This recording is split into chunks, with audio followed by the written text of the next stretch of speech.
This way it forms, by way of a compression of the mass, a stellar body which becomes more dense and develops a tremendously hot life of its own. Billy says easily said, but surely a process which takes many millions of years. But, with that, I am already at my next question. Is it possible to make a determination about the material mass in our visible material universe if one completely excludes the other 6 belts? Quetzel says it would be unscientific and arrogant to want to do this, because the entire expanse of our universe is so big and involved in a continuous transformation, that a precise calculation is impossible. Besides, our universe, as naturally also every other, consists not only of coarse matter material, rather also of pure energies, of which one is black energy, as we call it, and is responsible for a certain form of anti-gravity in the material universe and, according to estimates, constitutes 3/5 of all universal energies. Matter must also be visible in various forms, so dark matter, on one hand, directs the visible and tangible matter which, very meager, is calculated at circa 0.5/5 of the galaxies, while, on the other hand, the dark matter yet amounts to 1.5/5. However, as stated, these data are only based on assumptions and calculations based on estimations, which, as a result of the visible material universe's continuous transformation, are not constant, rather they are extremely changeable.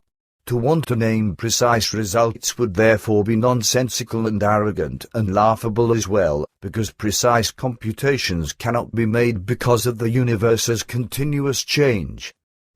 Billy says one could indeed say with justification that our universe's material belt is essentially governed by black energy, or Quetzel says that is of correctness.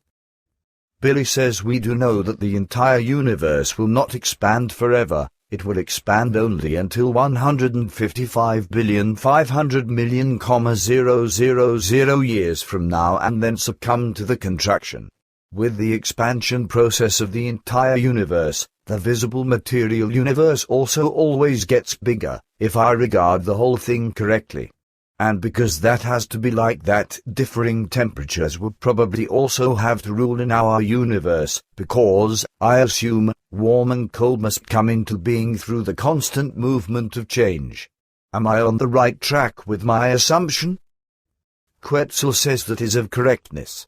The temperature fluctuations are, however, universe-wide, and very minimal, yet they emerge primarily in those parts of our material universe, in which the uninterrupted change occurs by means of the outer immaterial belt. It thereby concerns itself with the transition-less open transformation zone, as we call it. Billy says this zone of change engenders a soughing sound, as Ptaah taught me on the Great Trip. I was also permitted to hear it over the technical device in the Great Spacer. It was simply gigantic. Ptaah explained to me that the Earthlings named this phenomenon cosmic background radiation and assumed that that is the zone where the Big Bang took place and that the end of the universe is also there. Quetzel says which does not correspond to accuracy, as you know. Billy says naturally, because indeed the essential entire universe first begins there, with its 6 other immeasurable belts. Ptaah also said that the temperature differences are actually only very slight and therefore only tiny variations underlie them which emerge as a result of fluctuations, which would be evoked in all regions of our universe through differences in density. Quetzel says you are a human with a very noteworthy memory. Your exposition corresponds to accuracy. Billy says Ptaah and you as well as Semjase have said that our Milky Way has about 570 billion suns with planets, but that, in addition to that, they are only about 7 million smaller and bigger solar systems with planets on which higher forms of life exist. Are planetary satellites, respectively, moons also included therein? Quetzel says yes, because in certain solar systems with enormous central suns there are planetary giants with tremendous gravity which are too big to be able to bear higher forms of life, while their moons, however, are very much in a position to do that. In your understanding, we do not, However, call these objects which bear life moons, rather planets. Billy says quite so, because they are actually planets of a mother planet, or Quetzel says that is of correctness. Billy says and the 7 million solar systems in our galaxy with planets, on which higher forms of life exist, does that collectively deal only with human civilizations? Quetzel says no. The universe with all its galaxies is very thinly settled with human forms of life, whereby that also includes dimensions shifted in time and space, respectively, all existing space-time configurations. Many planets and moons carry only very lowly microscopic organic life, or only forms of life like mammals, birds, fish, beetles and insects, and so forth, which have nothing to do with higher forms of life. Billy says then I have misunderstood some things, because I was of the view that you have always spoken in such a way that indicated that the forms of life were only humans. Quetzel says then you have succumbed to an error, if you have assumed that the approximately 7 million solar systems with their planets only correlate to human civilizations. Perhaps you have really, Billy says, understood something wrongly. Quetzel says that is what I wanted to say.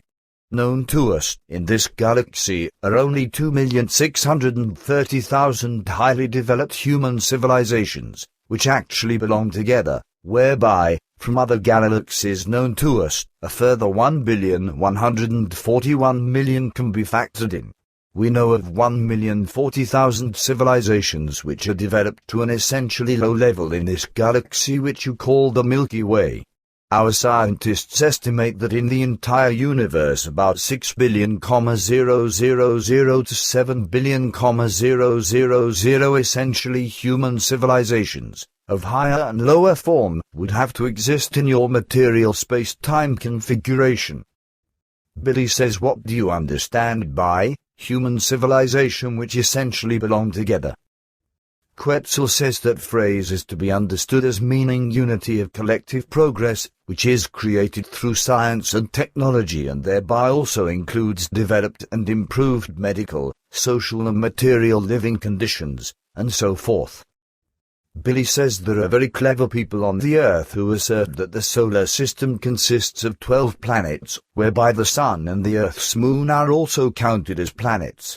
And since until now only the 9 planets, Mercury, Venus, Earth, Mars, Jupiter, Saturn, Uranus, Neptune and Pluto are known, therefore 9, yet another planet is made up and added with the name of Nibiru, and further labels such as Anus, Planet X, Marduk, Phaeton, Olame, Vulcan and Persephone, and so forth. So, together with the Sun and the Earth's moon, and Nibiru, the stupid thesis of 12 planets in the solar system is supposedly proven. The Anunnaki people supposedly lived on Nibiru and they supposedly gave all kinds of help to the Earth humans.